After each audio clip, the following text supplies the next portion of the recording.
Hello students, welcome back to my channel Bansal biology. जैसे कि आप देख सकते हैं, मैंने एम्स की वेबसाइट को ओपन कर रखा है। यहाँ पर आप देख सकते हैं नोटिफिकेशन आ चुका है। रजिस्ट्रेशन जो है पीएचडी कोर्सेज के लिए ओपन है। यहाँ पर आप देख सकते हैं अच्छे से कि यहाँ पर जो नोटिफिकेशन है वो आ चुका है एम्स की तरफ से पीएचडी कोर्सेज के लिए। हम यहाँ पर हर एक चीज़ इंपॉर्टेंट जितने भी पॉइंट्स है वो पढ़ने की कोशिश करेंगे, हर एक चीज़ समझने की कोशिश करेंगे। प्रोस्पेक्टस जो है काफ़ी अच्छा खासा लंबा है, तो हम हर एक इम्पॉर्टेंट चीज़ को कवर करने की कोशिश करने वाले हैं। आप देख सकते हैं यहाँ पर कौन से सेशन के लिए आया है। जुलाई 2023 सेशन के लिए पीएचडी का आया है यहाँ पे notification.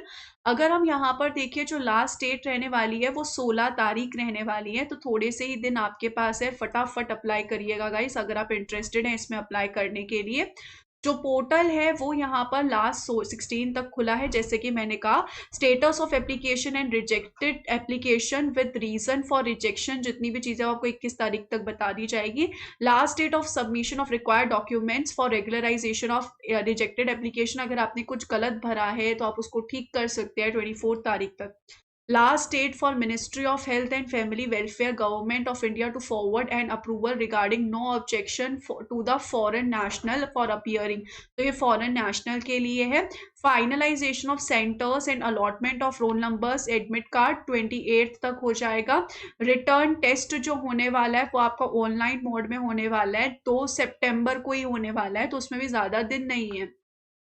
Expected date of declaration of result 8 तारीख को रिजल्ट भी आ जाएगा। डिपार्टमेंट असेसमेंट 15 तारीख से हो जाएगा। फाइनल रिजल्ट 20 तारीख को आ भी जाएगा।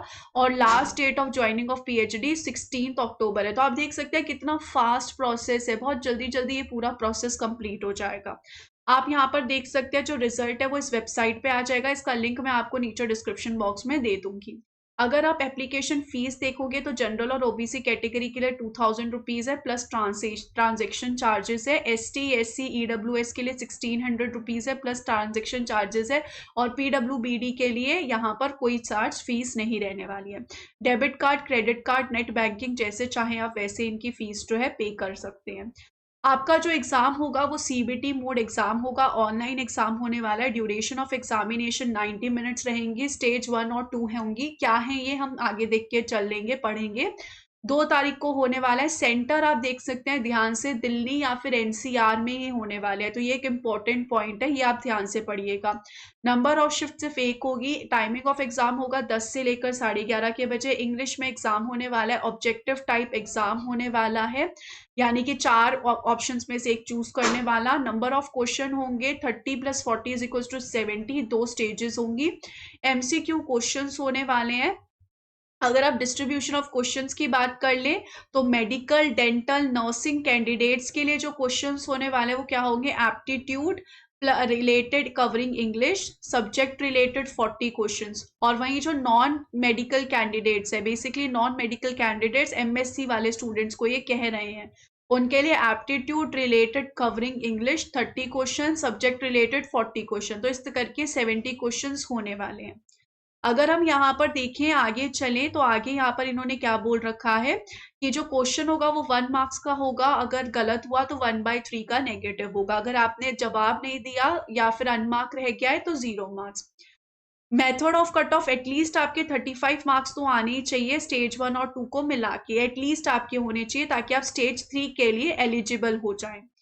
फिर यहाँ पे बोला है stage special weightage will be added only for those candidates who score at least 35 marks in list in stage 1 and stage 2 are eligible for stage 3। Candidates 3 times the number of seats advertised will be called for stage 3। तो 3 times, जैसे कि अगर एक vacancy है तो 3 students को बुलाया जाएगा। Department clinical practical lab based assessment carrying 20 marks. Methods of resolving the tie cases will be resolved according to the age. The older candidate shall get preference. तो जो बड़ा होगा कैंडिडेट उसको प्रेफरेंस दी जाएगी। अगर आप यहाँ पर सीट्स देख सकते हैं तो सीट्स आप देख सकते हैं कितनी सारी सीट्स अवेलेबल है। तो अब यहाँ पर क्या हो सकता है, यहाँ पर हर एक स्टूडेंट जो है अप्लाई कर सकता है। जिसको अप्लाई करना है वो अप्लाई कर सकता है। कहने का मतलब है आपके पास भले ही खुद की फेलोशिप हो या ना हो, आप अप्लाई कर सकते हैं। क्योंकि यहाँ पर देखो स्टूडेंट्स को 2 कैटेगरी में डिवाइड किया गया है। Seat available only to those candidates who have their own government fellowship. Seats available to all candidates. These seats have funded available project funds available in the project. तो यहाँ से आपको क्या, यहाँ पे फंड्स मिलेंगे जो कि आपको फंड्स यहाँ पे दिए जाएंगे डिफरेंट डिफरेंट इंस्टीट्यूट्स के द्वारा। कौन देगा, कैसे देगा, वो हम देखेंगे। और यहाँ पर जो गवर्नमेंट के थ्रू, जैसे आपने CSIR क्लियर किया है, जो भी आपने एग्जाम क्लियर किया है जिससे आपको फेलोशिप मिलती है, तो वो अप्लाई कर सकते हैं। खैर, जिनके पास फेलोशिप है वो दोनों ही में अप्लाई कर सकते हैं, लेकिन जिनके पास फेलोशिप नहीं है, जिन्होंने कोई ऐसे नेशनल लेवल एग्जाम क्लियर नहीं किया, वो इस कैटेगरी में बेसिकली अप्लाई करेंगे, इस वाली कैटेगरी में। सो अप्लाई हर कोई स्टूडेंट कर सकता है। यहाँ पे उनको फंडिंग मिलेगी डिफरेंट डिफरेंट ऑर्गेनाइजेशन इंस्टीट्यूट की तरफ, और यहाँ पे उनको फंडिंग मिलेगी जो भी एग्जाम उन्होंने क्लियर किया उसके बेसिस पे। तो वैकेंसीज देख सकते हो, अनाटॉमी में टोटल 5 है, बायोकेमिस्ट्री में 2 है, बायोफिजिक्स में टोटल 13 है, बायोस्टैटिक्स में 1 है, बायोटेक्नोलॉजी में 4 है, कार्डियक बायोकेमिस्ट्री में 2 है। तो आप देख सकते हैं बहुत सारी यहाँ पर है। टोटल 61 वैकेंसीज है उन स्टूडेंट्स के लिए जो funds available in the projects के थ्रू आएंगे, और 60 फेलोशिप उनके लिए जिन्होंने यहाँ पर कोई तो गवर्नमेंट एग्जाम क्लियर किया उनके लिए। अगर आप यहाँ पर देखो, आप यहाँ पर देख भी सकते हो, जैसे कि एनाटॉमी वाला इन्होंने बोल रखा है फंड्स अवेलेबल के लिए 1 है, और जिनके पास फेलोशिप है उनके लिए 4 वैकेंसी है। तो आपके पास एलिजिबिलिटी क्या होनी चाहिए कि आपके पास MSc इन लाइफ साइंस होना चाहिए, मेडिकल बायोटेक्नोलॉजी, या फिर मेडिकल फार्माकोलॉजी, या फिर मास्टर्स ऑफ फार्मेसी, या फिर MBBS, या फिर BDS, ये सब होगा। और 2 इयर्स ऑफ रिसर्च एक्सपीरियंस चाहिए। तो इन्होंने मेंशन कर दिया कि आपके पास 2 इयर्स ऑफ रिसर्च एक्सपीरियंस होना चाहिए। तो इसमें फंड्स कौन देने वाले हैं, ICMR जो इंस्टीट्यूट है वो यहाँ पे आपको फंड्स देखने वाले हैं। प्रोजेक्ट कोड देख लीजिए क्या यहाँ पर रहेगा। ये किसके लिए, FA के लिए, यानी कि जिनके पास खुद की फेलोशिप नहीं है। और ये सारे कौन स्टूडेंट है जिनके पास खुद की फेलोशिप है। तो अगर आपके पास खुद की फेलोशिप है तो आपको कोई एक्सपीरियंस नहीं चाहिए, फिर आपको सिर्फ ये MSc की जो भी डिग्री बोल रहे हैं वो चाहिए। आप यहाँ पे प्रोजेक्ट टाइटल देख सकते हैं, आप देख सकते हैं कौन कौन यहाँ पे फंड करने वाला है, आप कोड भी देख सकते हैं। ऐसे अगर आप बायोकेमिस्ट्री में अप्लाई करना चाहते हो तो यहाँ पे FA की कोई सीट नहीं है, OF की 2 सीट्स हैं। ऐसे अगर आप बायोफिजिक्स में जा रहे हो तो अलग अलग के लिए यहाँ पे अलग अलग प्रोजेक्ट आप ये देख लीजिए। तो इस प्रोजेक्ट के लिए आपको इनमें से कोई तो MSc में होना चाहिए। इस प्रोजेक्ट के लिए आपका यहाँ पे नेट या फिर गेट मस्ट बी क्वालिफाइड होना चाहिए। इन दोनों में से कोई आपको क्वालिफाई होना चाहिए। वही इसमें आप देख सकते हो ये वाले में आपका ये सब है। तो इन्होंने मेंशन कर रखा है बहुत अच्छे से कौन इंस्टीट्यूट फंड कर रहा है, क्या इस प्रोजेक्ट का टाइटल है, क्या नंबर है, आप ये सारी चीजें अच्छे से देखिएगा। Must have get net LS, तो भले ही आपके पास फेलोशिप ना हो लेकिन आपके पास LS होना चाहिए, ऐसा बोल रहे हैं ये लोग।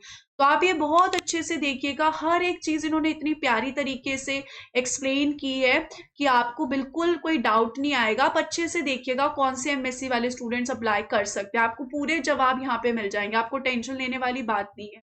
तो अच्छे से आप देखिएगा, हर एक कोर्स को बिल्कुल प्यार से आप पढ़ेंगे, आपको हर एक चीज समझ में आ जाएगी।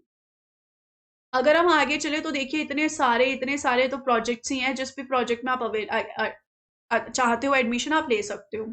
तो all seats in the department will be clubbed, candidates will be eligible only for seats in the department that they have applied for. तो जिसमें आपने अप्लाई किया उसी के लिए ऑब्वियस सी बात है आप एलिजिबल हो गए।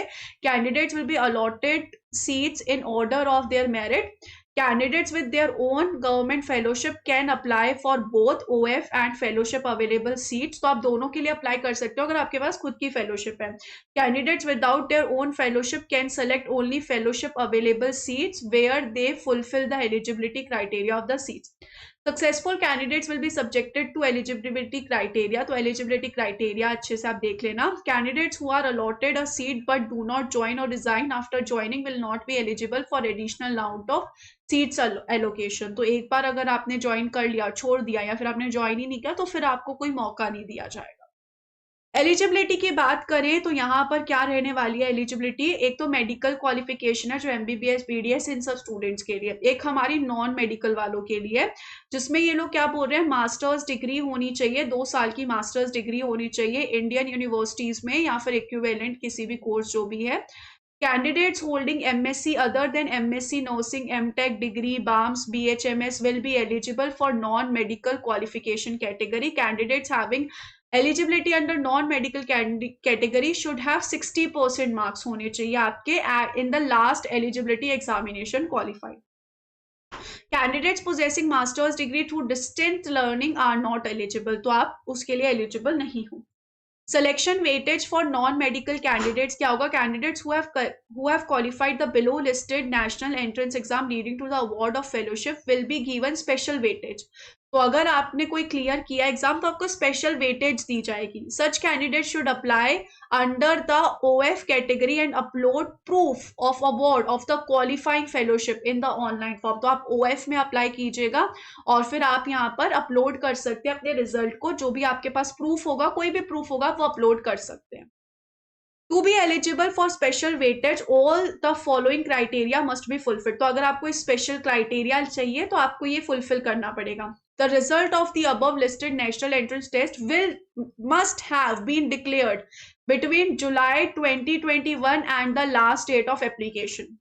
तो इसके बीच में होना चाहिए, जैसे फॉर एग्जांपल अभी अभी CSIR का रिजल्ट आया तो आपने इधर अभी अभी CSIR वाला क्लियर किया हो, या फिर जो भी अभी इस ड्यूरेशन के बीच में क्लियर किया आपने एग्जाम, वो वाले इस कैटेगरी में अप्लाई कर सकते हैं। The award of the fellowship must be based on the result. The fellowship should be tenable at AIIMS New Delhi.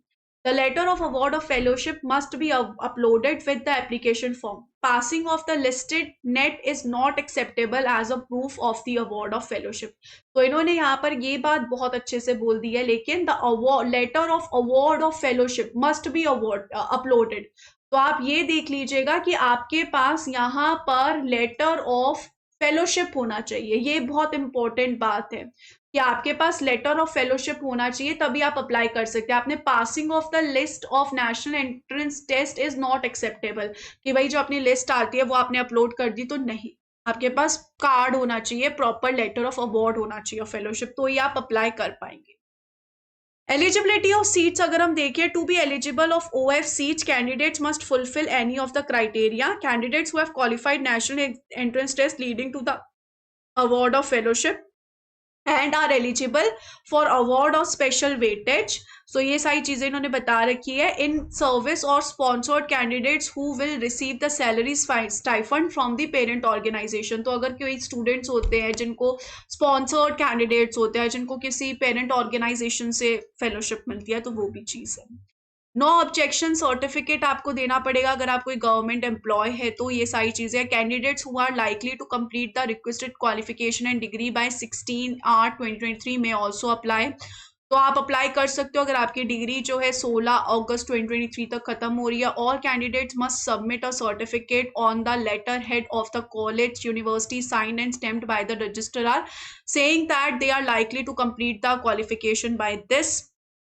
This does not apply to claiming OF। तो ये सारी चीजें आप देख लेना।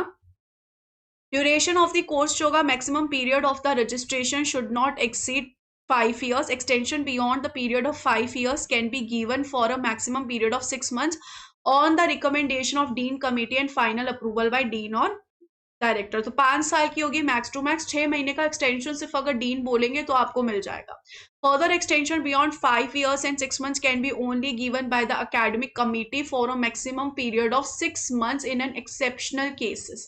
तो कोई अगर आपकी बहुत इशू आ गया, उस केसेस में 6 months का एक्सटेंशन दिया जाएगा, लेकिन अकेडमिक कमिटी से आपको लेना पड़ेगा।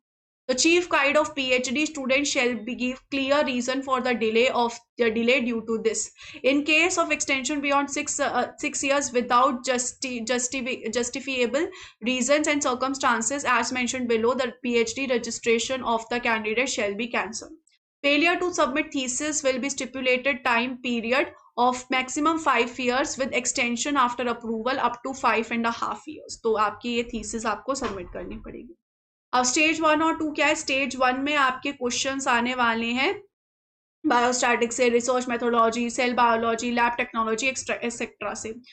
पर ये जो होगा यहाँ पर, इसके अलावा बी भी होने वाला है। बी में यहाँ पे क्या होंगे? Subject related theory based comprising multiple choice questions of MD, MS, MDS या फिर MSc एंट्रेंस लेवल। टोटल यहाँ पर आपके 70 क्वेश्चन हो गए, 90 मिनट आपको मिलेंगे। फिर स्टेज 3 क्या है? Candidates must score at least 35 marks in stage 1 and stage 2 to be eligible for stage 3। ये बात हमने देख ही ली है। आप लोगों को स्पेशल वेटेज दी जाएगी अगर आपने इनमें से कोई एग्जाम क्लियर किया है, तो 10 marks will be added to the score of stage 1 and stage 2 for candidates who fulfil both the following criteria. They are eligible for stage 3। they also have qualified one of the national entrance examination award। तो आपने इनमें से अगर clear किया है तो आपको यहाँ पर एक्स्ट्रा 10 मार्क्स दे दिए जाएंगे। Such candidate should apply under the OF fellowship to be eligible for special weightage. आपको यहाँ पर ये सब जो भी मैंने बातें की हैं वो आपको करनी पड़ेगी फुलफिल। स्टेज 3 क्या है?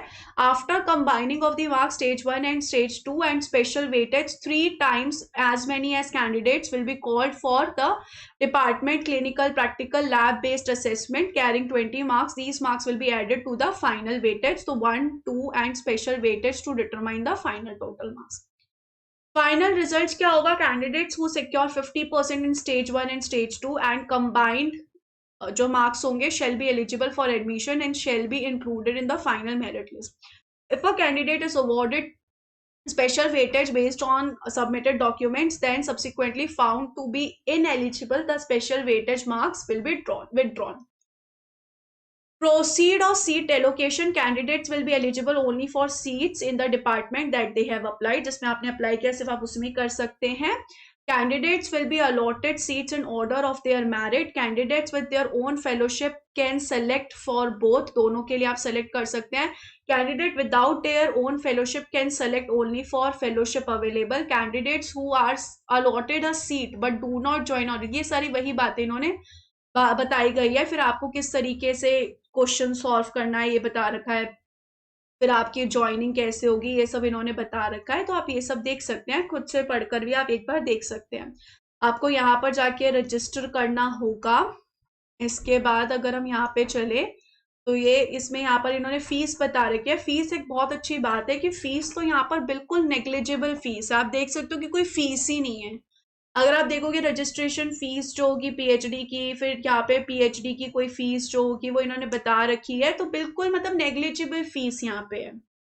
हॉस्टल सिक्योरिटी भी 1000 रुपए जो कि रिफंडेबल होगी। Fees and other charges including hostel rents once paid shall not be refunded in any case और नो कॉरेस्पॉन्डेंस, ये बता रखा है।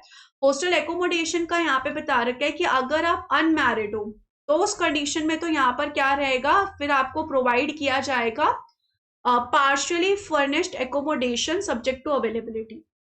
Those married and living with family will be provide partially furnished married hostel accommodation subject to availability. However, the sponsored PhD students will be charged hostel fees as applicable. Hostels will be allotted till submission of thesis or 5 years of registration. Institutes library वगैरह है तो वो भी आप check कर सकते हैं। तो ये सारी चीज़ें इन्होंने बता रखी है। स्टेट कोड्स इन्होंने बता रखे हैं, क्या क्या स्टेट कोड्स हैं यहाँ पे। फिर यहाँ पर ये पूरा मेन्यूल है, आपको किस तरीके से अप्लाई करना, आप ये चेक कर सकते हैं अच्छे से क्या क्या आपको किस तरीके से इस मेन्यूल को फिल करना होगा। You can check that. तो ये सारी कुछ इम्पोर्टेंट चीज़ें थी जो अगर आप अप्लाई करना चाहते हैं तो आप लोगों के लिए इम्पोर्टेंट है, तो आप अप्लाई कर सकते हैं। आई होप ये पूरा जो मैंने आपको बताया आपको हेल्पफुल रहा होगा, और फटाफट अप्लाई कर दीजिए, अगले ज़्यादा दिन बचे नहीं हैं। Wish you all the very best guys.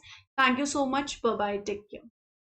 इसके अलावा गाइस अगर आपको मेरे साथ अनअकैडमी में पढ़ना है तो आप ज्वाइन कर सकते हैं और अपनी पीएचडी की एंट्रेंस की तैयारी मेरे साथ और बाकी सभी एडुकेटर्स के साथ कर सकते हैं।